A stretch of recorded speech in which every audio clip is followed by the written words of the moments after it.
Hi everyone, thank you for joining us, much appreciated. It's Nathan Lewis here, and I have the pleasure right now to be joined by Coventry Pro Wrestling, CPW's lineal women's champion, but also a very talented individual, singer, songwriter, Shawty. Shawty, pleasure to have you here. How are you feeling today? Really good. Happy to be here. Excited. Excellent. Now, obviously, we've got some big things coming up this weekend. It's none other than your second concert show as part of your little show tour you're doing over 2022 and 2023. How excited are you for the second show? I mean, obviously the first show was an absolute dream come true. I mean, I literally can't even put into words how incredible that was and how much fun it was, and being able to experience that with everybody. So I'm excited. I'm going to get to do that all over again, but again, doing new things and new songs and a whole new experience, and sort of learning off the back of what we did the first show and to keep making the next show better. So yeah, I'm really excited. Awesome, excellent. And obviously, you mentioned the first show. Let's go back to that. The first show. You know, you've obviously done little bits beforehand in your music career, some open mic stuff, maybe I think some battles I've heard you talk about before in the past. But this is your first like full-on proper concert, release some music videos in the build-up, intense rehearsals week in, week out. What was that experience like for you, and going through that process as a musician for the first time in that intensity? It was a really amazing experience, guys, from start to finish. I mean, as you said, like week in, week out, rehearsing, making the songs, making these new songs, and experimenting and sort of finding my voice, and yeah, being able to put all these new songs and all these new emotions into the songs, and then just even making that as a project on its own, but then being able to perform them to these people and have everyone else listen and enjoy my music. It was, yeah, it's just an incredible experience that I'll never forget. One of the best experiences of my life. Yeah, and I can understand that, and I guess, like you say, you brought new things into it, and everyone who knows you beforehand and who Shawty was and what you've done beforehand, it had been more a lot of the rap side of things, also a few singing on backing tracks of people or partnership people. But then you brought out a new song on that show, Sober, the first rock song of yours thing, knowing that you want to do a rock song. How did you transition to that then? Obviously going from rap, singing to rock, but also how did you feel inside bringing that to an audience who know you for that other type of music? Well, because I've been making music since I was 13, so, and the majority of those years were just rap songs, so I was very used to that. But then sort of as you said, doing songs just sort of like a feature on other people's songs, so just a verse here and there.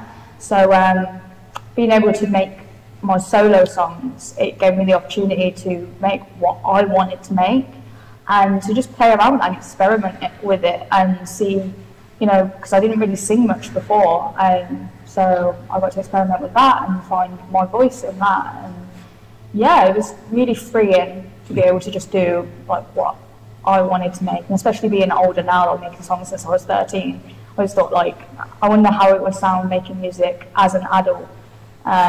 So yeah, it's a really fun, creative journey. And obviously a lot of your songs, if people listen to them, the fans that know your songs, a lot of your songs do have a lot of taken from your life, and obviously the life you've gone, and you tell your life stories like really good musicians do.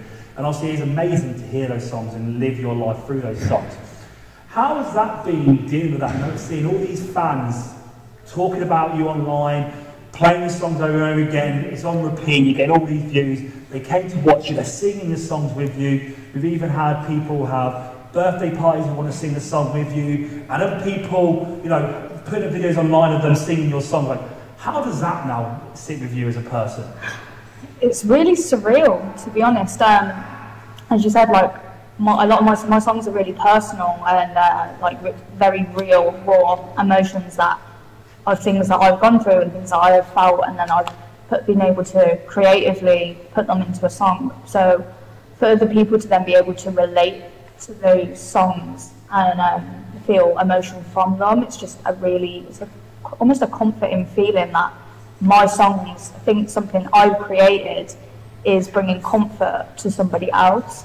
But yeah, the fact that people singing my songs and making videos, and it's just really surreal. I don't think I'll ever get used to that.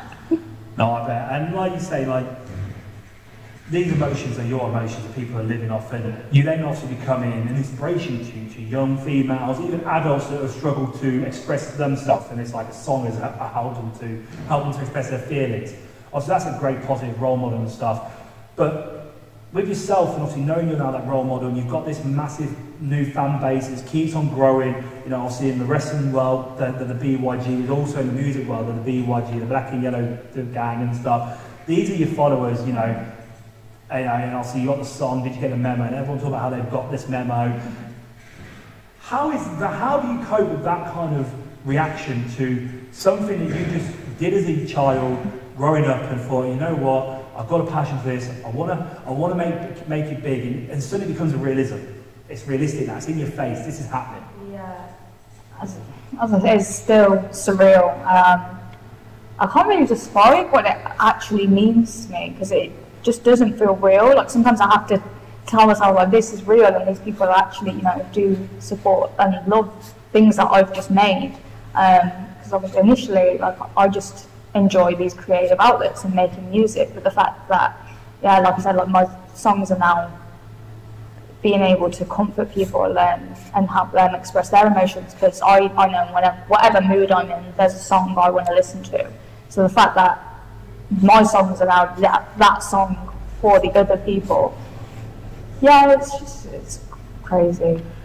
And like I said, the first show, great success, really amazing to do. And then from that, you know, you've been on the radio, interviewed on the BBC radio, songs being played on the radio, and obviously you had the opportunity recently to perform at the Commonwealth in Coventry, at the Festival Gardens. How did you deal with that? When, you know, you get contacted for the first time or reached to and asked to do that, like, getting these opportunities from what's come from the first show, how's that made you feel, and how's that helped? Again, it was all because everything sort of started to happen around the same time, and it was literally like, pinch me, I'm dreaming. Like, well, how is this all happening, especially at once? It was really overwhelming, but in the best way possible. But yeah, like, because I had all these new songs, it's like, oh my god, people are actually listening to these songs, and I'm getting to perform them. Yeah, it's just crazy. And obviously, first show, coming up to the first show, we had some music videos, the release of the EP. Obviously, this second show is obviously a tribute show, so from that, I'm guessing we're going to hear you do some beautiful covers of some other songs, as well as, I'm guessing, some of your original songs as well. But building up to that, can we expect to see anything from you in this coming week, building up to your show on Saturday? Yeah, as you said, the show is on Saturday, and actually coming up right now is a brand new, unreleased song called Love Language. Awesome. Well, ladies and gentlemen, it has been a pleasure to be joined by Shawty. Please make sure you get your tickets this Saturday for Shawty's tribute show and concert. We'll all be there to have a big party, and like she says, tell them what's on the way now. You're now listening to Shawty Love Language.